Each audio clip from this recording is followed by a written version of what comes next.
Manchester সিটির দুরবস্থা দূর করতে লিওনেল মেসি যোগ দিচ্ছেন ম্যানচেস্টার সিটিতে। দেখুন বিস্তারিত। বর্তমান সময়টা খুব খারাপ যাচ্ছে ম্যানচেস্টার সিটির। সর্বশেষ 12 ম্যাচের মধ্যে 9 পরাজয়, 2 ড্র আর মাত্র 1 জয় পেয়েছে পেপ গার্দিওলার সিটি। ব্যক্তিগতভাবে এমন বাজে অবস্থায় এর আগে কখনো পড়েনি সিটি বস পেপ গার্দিওলা। বর্তমান লিগ টেবিলে 6ষ্ঠ স্থানে আছে তার দল। আপাতত কোনো পরিকল্পনাতেই দলকে সাফল্য এনে দিতে পারছেন না সময়ের এই সেরা কোচ। তাই এবার পেপ গার্দিওলা খুঁজে নিয়েছেন নিজের পুরাতন অস্ত্রকে, যাকে বিশ্বসেরা হয়ে উঠতে সবচেয়ে বেশি সাহায্য করেছেন তিনি নিজেই। সেই লিওনেল মেসিকে আবার নিজের দলে বেড়াতে চান স্প্যানিশ এই কোচ।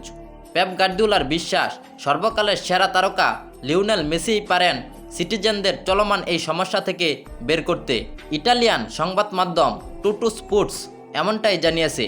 টোটো স্পোর্টস তাদের এক প্রতিবেদনে জানিয়েছে, সিটির বর্তমান সমস্যা সমাধানের জন্য মেসিকে 6 মাসের লোনে আনতে চায় পেপ গার্দিওলা। আর এই সংবাদ ইতিমধ্যেই পৌঁছে গেছে ইন্টার মায়ামির কাছে। ইন্টার মায়ামির মালিক ডেভিড বেকহাম এই বিষয়টি সম্পূর্ণটাই মেসির উপর ছেড়ে দিয়েছেন। আর ফেব্রুয়ারির আগে ইন্টার মায়ামির আর কোনো ম্যাচ নেই, তাই চাইলেই মেসি অনায়াসে 2 মাস ম্যানচেস্টার সিটিতে খেলতে পারেন।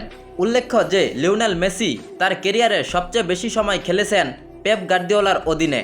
পেপ গার্দিওলার অধীনে খেলে মেসি অর্জন করে তার ক্যারিয়ারের প্রথম 4টি ব্যালন ডিওর। মেসি ম্যানচেস্টার সিটিতে আসবেন এমন গুঞ্জন আরও আগে উঠেছিল, তবে তা কোনোটাই বাস্তবায়িত হয়নি।